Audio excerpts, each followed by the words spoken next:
तो मीठा बिट्टू के घर जाता है और ऊपर चढ़कर देखता है तो वो हैरान रह जाता है। एक वक्त का किस्सा है, लैलापुर गांव में बिट्टू नाम का लड़का अपनी फैमिली के साथ रहता था। ये लोग बहुत गरीब थे और एक छोटे से घर में रहते थे। उनके घर की दीवार पर कबूतरों ने घोंसला बनाया हुआ था, जिन्हें देखकर वो सब बहुत खुश होते थे। उनके घर के साथ मीठे का घर था, जो अपनी बीवी नसीबो और सास के साथ रहता था। मीठे ने अपने घर में बहुत सारे कबूतर पाले हुए थे। मीठे किचन में मेरा देसी घी पड़ा हुआ था। अपनी प्यारी मिजान के लिए देसी घी के पराठे बनाने गई तो वो देसी घी नहीं था। सच सच बता, कौन चढ़ा गया मेरा देसी घी? ओ बेगम, थोड़ा सा देसी घी था, कबूतरों को चूरी में मिलाकर खिला दिया। कम बखत बेड़ा घर को तेरा, इतना महंगा देसी घी कबूतरों को खिला दिया। सारा दिन गुटर गु करके मेरा दिमाग पकाते रहते। कोई इंसानों वाले काम कर।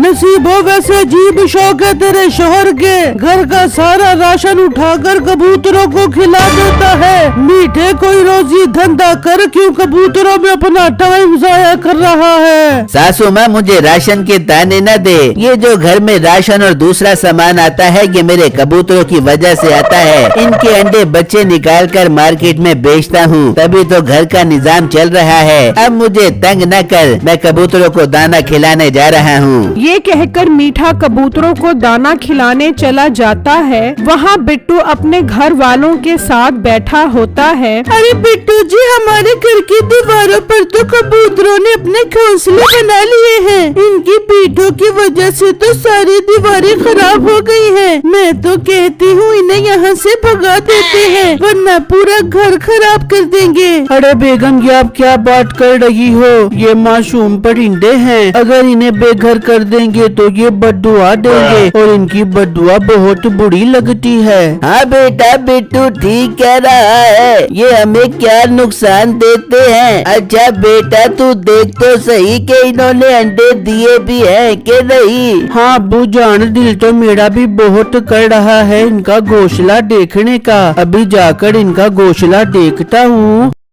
बिट्टू उनका घोंसला देखता है तो हैरान रह जाता है। वहाँ एक कबूतर के घोंसले में 2 सोने के अंडे होते हैं, मगर बिट्टू उन सोने के अंडों के बारे में अपने घर वालों को नहीं बताता। हाँ बेटा, कबूतरों ने अंडे दिए हैं कि नहीं? जी अब्बू जान, कबूतरों ने बहुत प्यारे सफेद रंग के अंडे दिए हुए हैं। तो बेटा, कबूतर सफेद रंग के ही अंडे देते हैं और गोल्डन रंग के अंडे देने से तो रहे। चल अब तू नीचे आ जा, ताकि कबूतर वापस अपने घोंसलों में जा सके।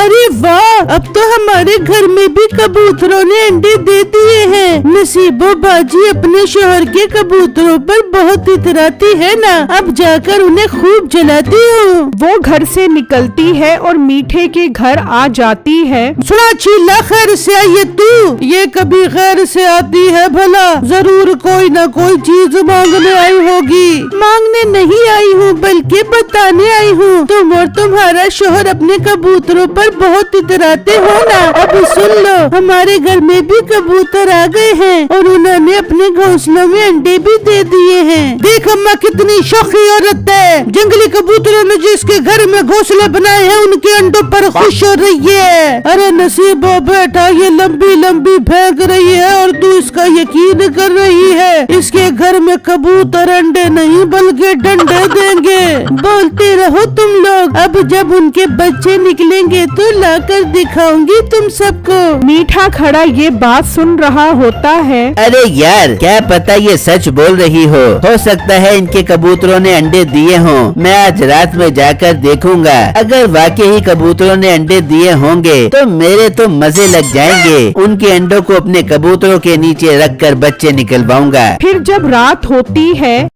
तो मीठा बिट्टू के घर जाता है और ऊपर चढ़कर देखता है तो वो हैरान रह जाता है। वहाँ सोने के 2 अंडे पड़े होते हैं। अरे वाह, सोने के अंडे! ये बिट्टू मोटा तो बहुत खोचल निकला। इसके घर में कबूतरों ने सोने के अंडे दिए हुए हैं और इसने कानों कान भी खबर नहीं होने दी। मीठे, यही मौका है अमीर बनने का। पहले मैं बाजार में इन अंडों की कीमत लगवाता हूँ और फिर इन्हें आकर उठाता हूँ और ये खबर जाकर नसीबों को सुना बनाता हूँ। मीठा वहाँ से चला जाता है और घर आकर नसीबों को सारी बात बताता है। अरे मीठे ये क्या कर रहे? सोने के अंडे मीठे अपने तो मुझे लग जाएंगे, तो अभी जाओ और वो अंडे लेकर आ। अरे बेगम तू पागल तो नहीं हो गई? अभी वो अंडे उठा लिए तो उसकी बीवी पेट की बहुत हल्की है, पूरे गांव में ढंडोरा पीट देगी। पहले मैं इन अंडों का सौदा बनाता हूँ, फिर वो अंडे उठाता हूँ। हाँ मीठे ये बात तो ठीक की है तूने, तू कल ही बाजार जा और उन अंडों का रेट लगवा।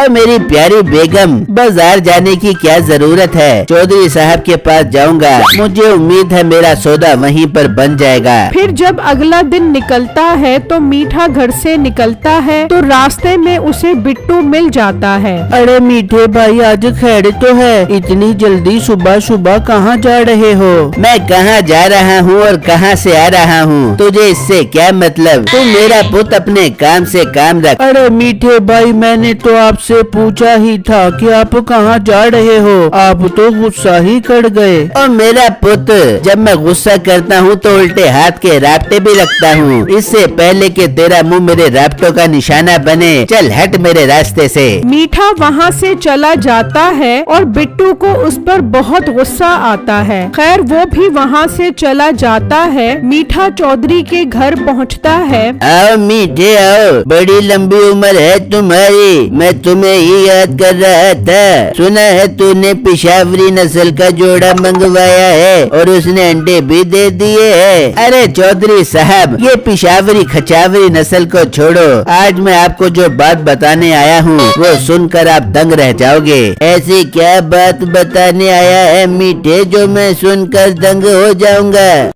चौधरी साहब मेरे पास कबूतरों के सोने के अंडे हैं और उनमें से सोने के कबूतरों के बच्चे निकलेंगे। बहुत नायाब नस्ल का जोड़ा मेरे हाथ लगा है। ओ मीठे ये तू क्या बात कर रहा है? सोने के अंडे देने वाला जोड़ा? मीठे मेरे से सौदा कर ले, मुझे वो जोड़ा भी दे दे और अंडे भी। जी नहीं चौधरी साहब, जोड़ा तो मैं नहीं बेचूंगा। हाँ अंडे मुझसे खरीद लो, दोनों अंडे आपको 10 लाख रुपए के दे दूंगा। मीठे मैं तुझे 5 लाख रुपए एडवांस में देता हूँ, तू कल उन अंडों से सोने के बच्चे निकलवा दे, बाकी 5 लाख रुपए तुझे कल मिल जाएंगे। चौधरी साहब समझो आपका काम हो गया, मैं कल ही उन सोने के अंडों से सोने के बच्चे निकलवा कर आता हूँ। मीठा चौधरी से 5 लाख रुपए लेकर चला जाता है और घर पहुंचकर नसीबों को बताता है। मीठे आई लव यू, तू 5 लाख रुपए लेके भी आ गया, पर मीठे एक रात में उन अंडों से बच्चे कैसे निकलवा देंगे? अरे बेगम परेशान होने वाली क्या बात है, इसका हल भी है मेरे पास, बस तू रात होने दे फिर देखी मेरा कमाल। फिर जब रात होती है तो मीठा बिट्टू के घर जाता है और वहाँ से वो सोने के अंडे निकाल कर चला जाता है और घर लाकर उन्हें एक जगह पर रखता है और उनके सामने हीटर जला देता है। मीठे जवाब नहीं तेरे दिमाग का, इस हीटर की गर्मी से सुबह तो दूर, ये घंटे बाद ही बच्चे निकल जाएंगे। अरे बेगम तेरा शोर है ही इतना जाबिर दिमाग वाला, मेरी जहानत का कोई भी मुकाबला नहीं कर सकता।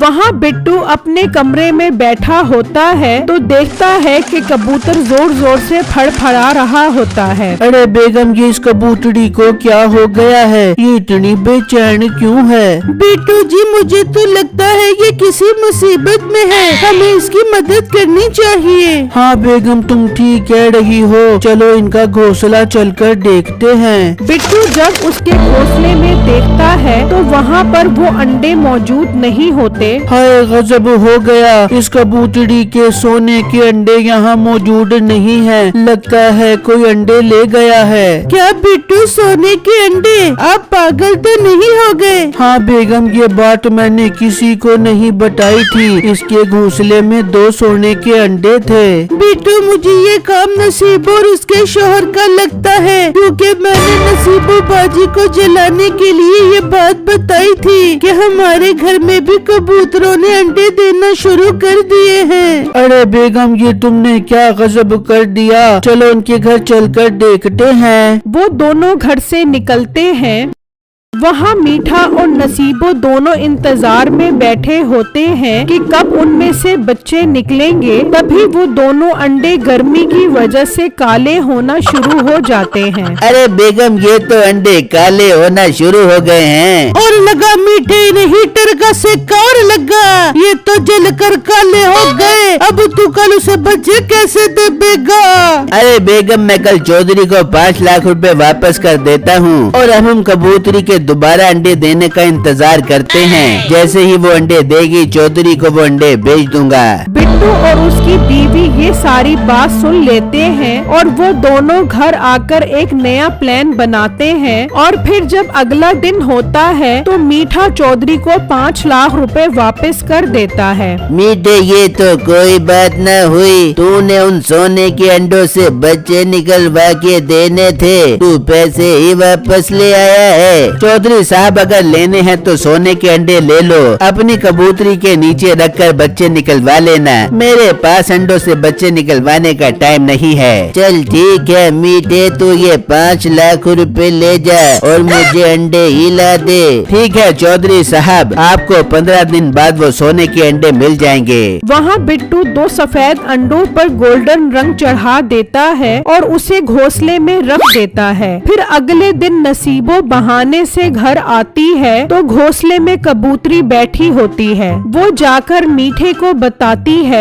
हाँ बेगम, अब तो लेकर आई है कमाल की खबर। हम आज रात में ही वो अंडे चोरी करते हैं और कल चौधरी साहब को बेचकर माला माल हो जाते हैं। फिर रात में मीठा बिट्टू के घर जाता है और वहाँ से वो अंडे उठा लेता है और जब सुबह होती है तो वो अंडे चौधरी के पास ले जाता है। लो चौधरी साहब, आपके 2 सोने के अंडे ले आया हूँ, ये लो और मुझे बाकी के 5 लाख रुपए दे दो। अरे वाह मीठे, अंडे तो वाकई सोने के लग रहे हैं। इन्हें मैं अपनी कबूतरी के नीचे रखता हूँ। मजा आ जाएगा जब इसमें से सोने के बच्चे निकलेंगे और वो भी बड़े होकर सोने के अंडे देंगे। मुलाजिम, मीठे से दोनों अंडे लेकर कबूतरी के नीचे रख दो।